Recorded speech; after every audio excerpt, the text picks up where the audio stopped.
The Curvy Bookstore owner rejected the Mafia boss's black card. One clip sparked citywide drama. The entire bookstore fell silent when the Curvy owner pushed the gleaming black card across the wooden counter instead of accepting it. A customer lifted a phone, another whispered in disbelief, and within seconds the refusal was streaming live across the city. Nobody knew the tall man dressed in charcoal cashmere was the country's most feared Mafia boss. They only saw an ordinary woman rejecting limitless wealth with calm dignity. They never noticed the armed men outside reaching for hidden weapons, because danger had already stepped through the door. Clara Bennett had spent 12 years rescuing forgotten books instead of chasing fashionable success. Her small neighborhood bookstore smelled of cedar shelves, roasted coffee, and yellowing paper. She believed every person deserved stories that reminded them they mattered, even when the world insisted otherwise. Curvy, warm-hearted, and quietly confident, she greeted every visitor with the same patient smile. Behind that kindness hid remarkable talent. She was an expert forensic document examiner, restoring damaged manuscripts and detecting sophisticated forgeries for museums whenever they required complete secrecy. The stranger carried himself with unsettling stillness. His expensive watch reflected sunlight without demanding attention. Every movement appeared measured, disciplined, almost military. His dark eyes wandered across rare first editions before resting on Clara. Around him, 6 impeccably dressed bodyguards pretended to browse, yet each watched every entrance through mirrored sunglasses. Ordinary customers sensed something unusual and gradually drifted toward the exits without understanding why.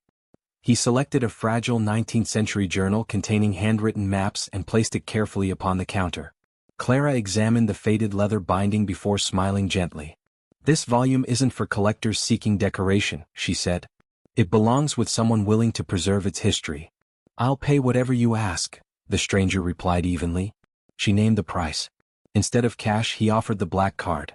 Clara slid it back. "We accept ordinary payments," she answered. "Not symbols." Silence expanded between them. One teenager recording book recommendations captured everything. Comments exploded across the livestream. Some praised Clara's courage. Others mocked her for rejecting unimaginable wealth. Nobody recognized the stranger, but thousands instantly debated whether integrity could survive temptation. The man's expression never changed. "You understand what you're refusing?" "I understand exactly what I'm protecting." His bodyguards shifted uneasily. Most people surrendered when confronted by power. Clara simply straightened another stack of novels before waiting patiently. She refused to let money rewrite the rules inside the place she had built with endless overtime, sleepless nights, and stubborn hope. For the first time in years, Adrian Moretti felt genuinely challenged. Across international ports, financial empires, and criminal syndicates, nobody denied him anything twice. His authority ended arguments before they began. Yet this bookseller had rejected him without anger, fear, or performance. She had defended principles instead of pride, and somehow that unsettled him far more than open defiance. He removed several ordinary bills from his wallet. "Will these satisfy your rules?" They always did. A faint smile almost reached his eyes. Outside, however, engines roared. A black motorcycle stopped across the street. Its rider never removed the helmet. Instead, a camera lens appeared beneath the visor. One photograph. Then another. Adrian noticed instantly. So did the nearest bodyguard. "Move," the guard ordered. The motorcycle vanished before anyone reached the sidewalk. Clara frowned. "Friend of yours?" "No." His answer carried enough weight to erase every comforting assumption. Minutes later, Adrian's security chief received an encrypted message. A photograph of Clara filled the screen beside a single sentence. She refused him. "Remove the witness before sunset." The chief discreetly showed Adrian. His gaze returned to Clara, who was carefully wrapping the journal in protective paper without realizing invisible crosshairs had already settled upon her ordinary life. "You'll close early today," Adrian said quietly. "I decide my own schedule." "Not anymore." She looked directly into his eyes. "I don't work for you." "No," he answered, his voice colder than winter steel. "But if you walk out that door alone, you'll be dead before you reach the next corner." Before Clara could answer, every bodyguard reached beneath tailored jackets simultaneously as the bookstore lights suddenly went dark, and someone tried the locked front door from outside. Darkness swallowed the bookstore for only 3 seconds before emergency lights flickered alive. Adrian's security team secured every entrance with practiced precision, while Clara stood motionless behind the counter, refusing to surrender to panic. When power returned completely, the street outside looked ordinary again, yet the unsettling certainty in Adrian's expression convinced her that nothing about the afternoon remained ordinary. Against every instinct, she accepted his offer of temporary protection, not because she trusted him, but because she trusted the evidence before her eyes. The convoy delivered her to an elegant hillside estate surrounded by towering iron gates, armored vehicles and disciplined guards. Marble corridors stretched beneath crystal chandeliers, while priceless paintings decorated the walls. Clara admired none of it for long. Her attention lingered instead on the people. Some servants smiled sincerely. Others lowered their eyes as if fear had become routine. Adrian watched from a distance. Most guests either flaunted excitement or displayed intimidation when entering his residence. Clara did neither. She thanked the housekeeper carrying her luggage, complimented the gardener restoring damaged roses, and asked the chef whether the kitchen sourced ingredients from local farms. She treated everyone with equal respect, regardless of status. That quiet consistency intrigued him. The following morning began with breakfast served beneath a glass atrium overlooking the sea. Adrian expected complaints about security restrictions or luxurious excess. Instead, Clara requested permission to reopen her bookstore as soon as possible. "My customers deserve honesty," she said. "They shouldn't wonder why I disappeared. You almost died yesterday." "I know. And you still think about your customers." "They think about me too." For a brief moment, Adrian remembered a version of himself that had disappeared long before power consumed his world. Later that afternoon, an anxious museum director arrived carrying a weather-damaged medieval charter recovered after a warehouse flood.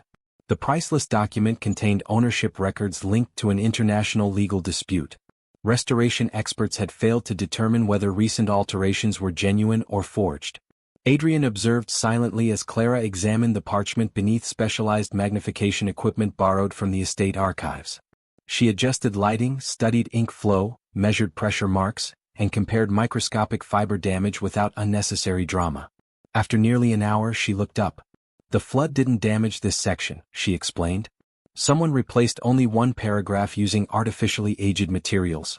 The handwriting imitates the original beautifully, but the ink absorbed differently because the fibers were treated with modern chemicals." The museum director stared in disbelief. "You proved that in less than 60 minutes. "I proved it because the document tells the truth if someone listens carefully." Adrian noticed something beyond her technical brilliance. She never spoke to impress anyone. She simply respected facts. Word spread quickly through the estate. Some senior advisors praised her intelligence.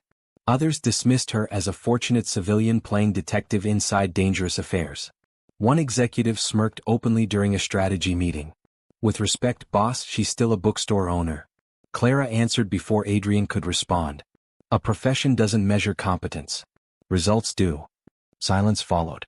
Adrian almost smiled. By week's end, Clara had memorized security staff names, recommended novels to exhausted guards during breaks, and gently encouraged a young accountant struggling with confidence. People found themselves speaking more honestly around her than they intended. She never demanded loyalty, yet earned it naturally. Adrian noticed every small interaction. He also noticed himself searching crowded rooms until he confirmed she remained safe. Meanwhile, unseen cracks widened beneath his empire. Financial reports disappeared briefly before returning with corrected numbers. Warehouse cameras malfunctioned only during overnight deliveries. Anonymous messages warned rival syndicates about convoy routes known exclusively to trusted insiders. Individually, each incident seemed explainable. Together they formed a pattern. Someone inside his organization was feeding information outward. Late one evening, Clara wandered into the estate library searching for restoration supplies. While opening an antique atlas cabinet, she discovered a folded shipping manifest tucked inside a false compartment. The paper appeared ordinary until she recognized faint chemical erasures beneath ultraviolet light left beside the restoration table. She reconstructed the hidden writing carefully. Container numbers, bank references, meeting dates. Every erased entry connected Adrian's legitimate import company with shipments officially declared empty. Footsteps echoed beyond the doorway. Clara quickly replaced the manifest but kept one handwritten sequence memorized. The visitor entered. It was Victor Salazar, Adrian's longtime logistics director. His pleasant smile never reached his eyes.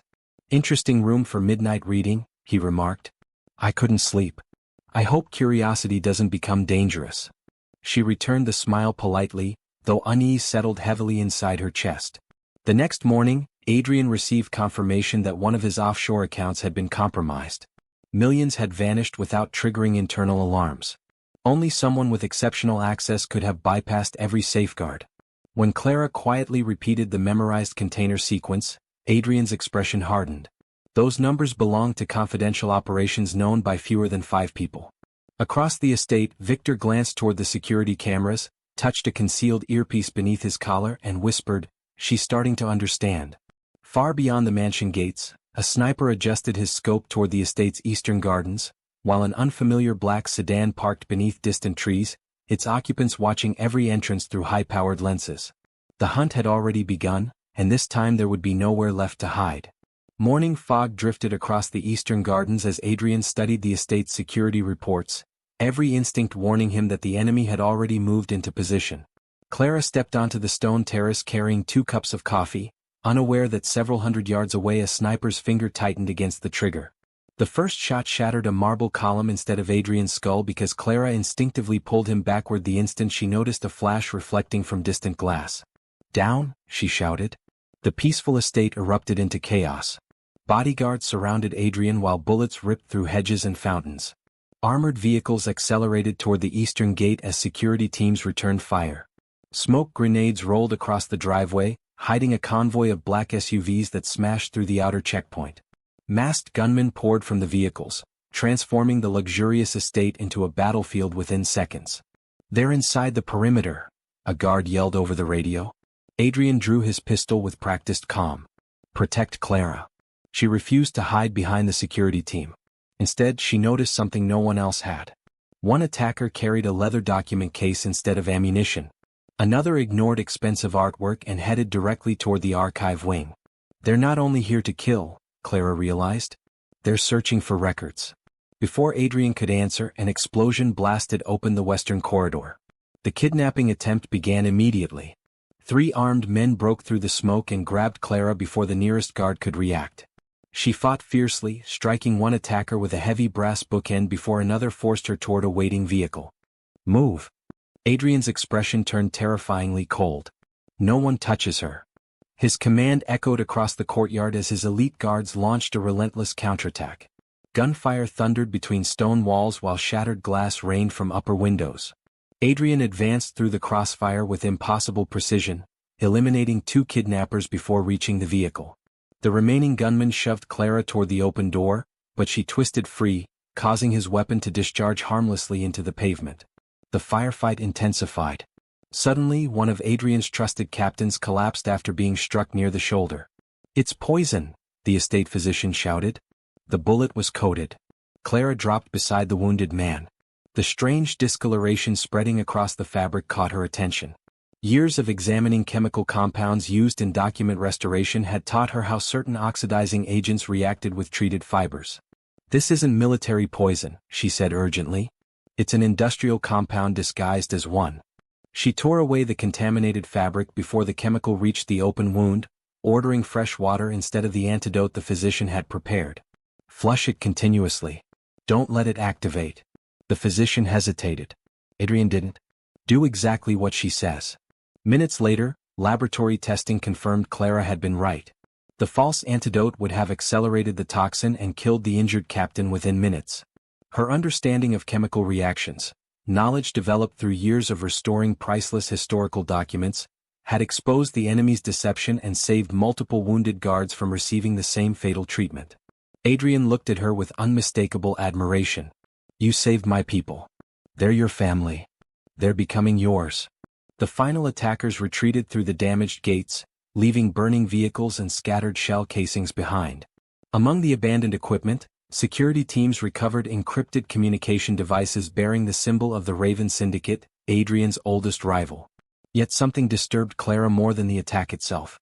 One recovered map accurately identified hidden archive rooms that only trusted insiders should have known existed. "The traitor is still inside," she whispered. Adrian nodded. "And getting closer." That evening, after every injured guard had been treated, Adrian invited Clara onto the mansion's rooftop overlooking the city lights. A velvet case rested upon the table between them.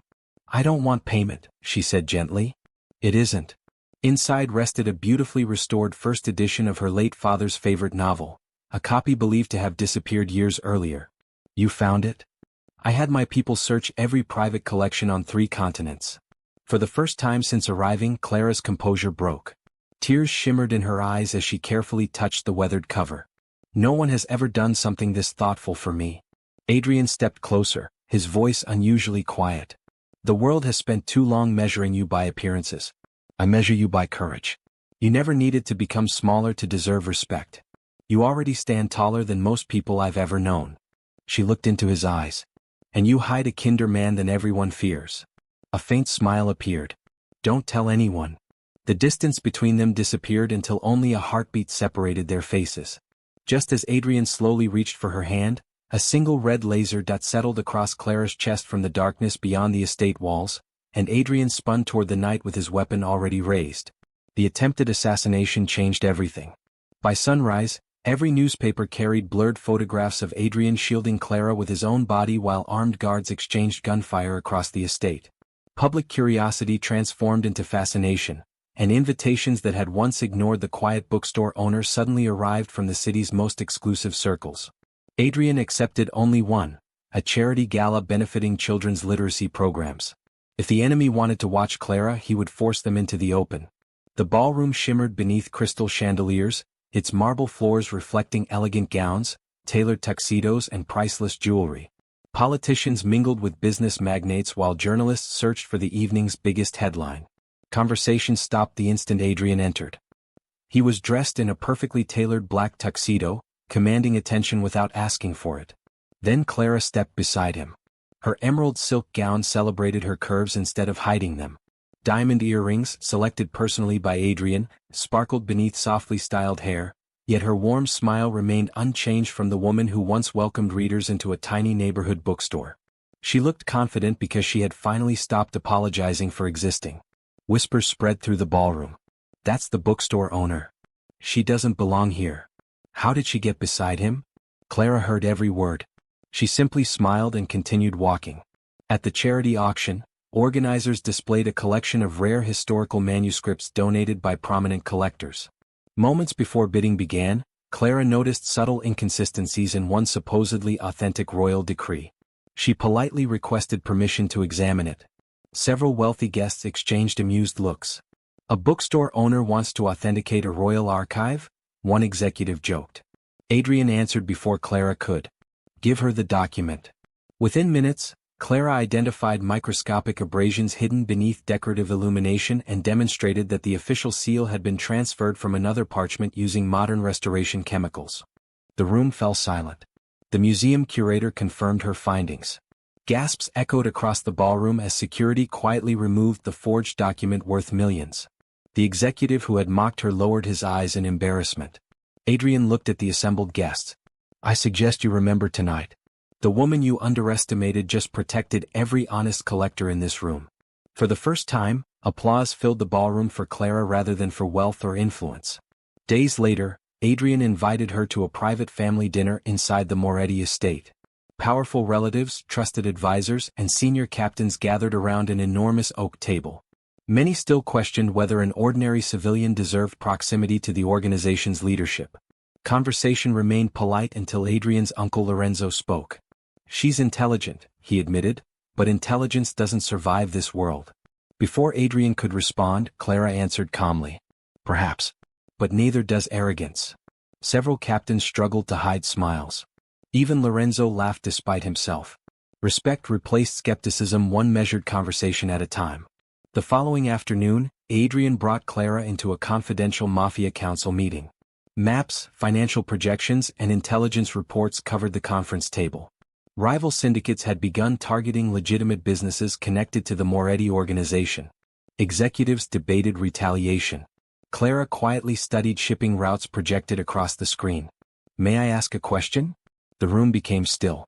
She pointed toward 3 warehouses repeatedly attacked over recent months. They aren't attacking your strongest operations.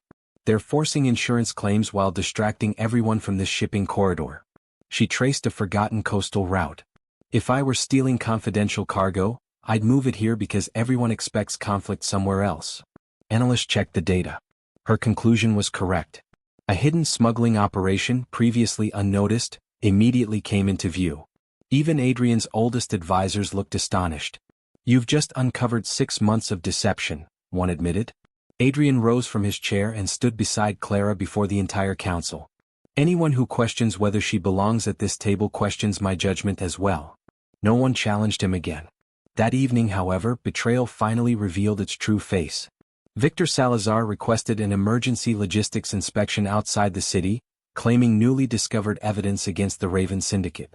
Adrian reluctantly attended with only a reduced escort after receiving apparently authentic intelligence from internal sources. It was a trap. Explosives shattered the convoy. Armored vehicles overturned while automatic gunfire erupted from abandoned warehouses. Amid the confusion, masked attackers stormed the Moretti estate itself, exploiting the absence of its strongest defenders. Their target was never Adrian. It was Clara. She was seized before security could regroup, forced into a waiting helicopter, and blindfolded as flames consumed the outer gardens below. Inside the aircraft, Victor removed his mask. I warned you, curiosity becomes dangerous. Clara's pulse raced, but her mind remained steady.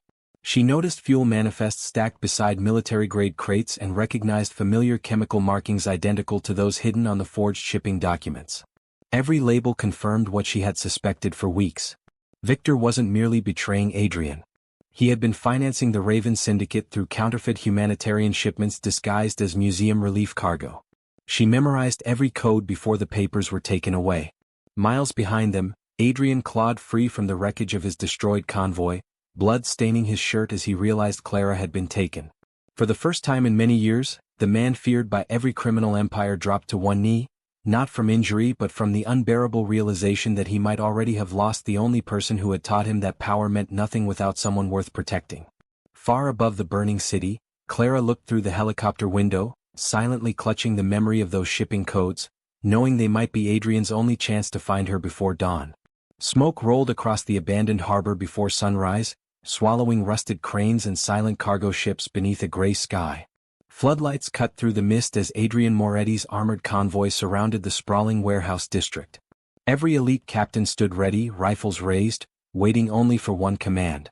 Adrian's gaze never left the largest warehouse overlooking the docks. Somewhere inside, Clara was alive. He felt it. This battle was no longer about territory, reputation, or power. It was about bringing her home. Inside the warehouse, Clara remained bound to a steel chair, yet her determination had never weakened. Victor Salazar paced confidently while Raven Syndicate leaders finalized plans to seize Adrian's empire before sunrise. You should have stayed inside your little bookstore, Victor sneered. Clara met his eyes without fear. You made one mistake. Victor laughed. I made an empire. No, she answered quietly. You left evidence. Throughout the building, she had memorized shipment codes, fuel schedules, warehouse layouts, and security rotations. Her years restoring historical records had trained her to observe details others ignored. Every crate, every ledger, every erased shipping mark fit together like pages of a forgotten manuscript. Outside, Adrian raised one hand. Move. The assault began. Explosions shattered reinforced gates while armored vehicles smashed through barricades. Elite Moretti soldiers flooded the compound as gunfire echoed across the harbor. Raven mercenaries fired from catwalks and rooftops, turning the docks into a blazing battlefield. Sparks showered from shipping containers while helicopters circled overhead. Victor grabbed Clara, pressing a pistol against her shoulder. Tell your hero to surrender. Instead, Clara noticed a fuel pipeline running beneath the loading platform. She remembered the warehouse blueprints hidden inside the counterfeit shipping manifests. The valves, she whispered to herself. She deliberately knocked over a nearby lantern. Flames raced toward the leaking fuel channel exactly as she expected. Automatic emergency blast doors slammed shut throughout the warehouse, sealing off Raven reinforcements and dividing the enemy forces. Adrian immediately understood. She trapped them. Using the confusion, Moretti captains overwhelmed isolated gunmen one section at a time. The numerical advantage vanished instantly. Victor dragged Clara toward a helicopter waiting on the roof. They almost reached it. Almost. Adrian emerged through the smoke, his suit torn and stained with blood. Let her go. Victor fired. Adrian narrowly avoided the bullet and returned fire, forcing Victor behind steel ventilation units. The rooftop erupted into another fierce exchange as helicopters circled above. Seeing Victor distracted, Clara spotted the forged shipping ledger lying beside an open equipment case. She lunged forward, seized it, and tore out the hidden pages containing offshore account numbers, trader identities, and payment records linking corrupt executives, assassins, and rival syndicates together. Victor roared in fury. "You don't know what you've done. I finished your story." She threw the documents into Adrian's waiting hands. Everything the Empire needed to destroy the conspiracy rested inside those pages. Cornered, Victor charged toward Clara with a knife. Before he could reach her, Adrian stepped between them. The confrontation ended with one decisive shot. Victor collapsed onto the rooftop, his own greed finally consuming him. Across the harbor, surviving Raven leaders surrendered as their financial network collapsed. Police, international investigators, and honest officials, secretly alerted by anonymous evidence Clara had preserved, moved in simultaneously. Every corrupt executive who had mocked her, every conspirator who had underestimated her, and every assassin who had hunted her watched their empire fall apart within hours. Silence finally replaced gunfire. Adrian turned toward Clara. For several moments neither spoke. Then he crossed the distance separating them. "I built this empire believing fear was stronger than love," he said softly. "I was wrong." Clara reached for his hand. "You saved people long before you saved me. You simply forgot who you were." His voice trembled for the first time. "I don't want a throne without you beside me. I don't want endless wars. I don't want power if it costs the only woman who ever saw the man beneath my name." Tears filled Clara's eyes. "You never needed to become someone else for me either." Adrian knelt before her, ignoring every captain watching nearby. "Clara Bennett, will you spend the rest of your life with me?" She smiled through happy tears. "Only if we build something better together." "I promise." Months later, sunlight poured through the restored Moretti Foundation Library, where children filled reading corners once funded by criminal wealth but now supported through legitimate businesses and charitable programs.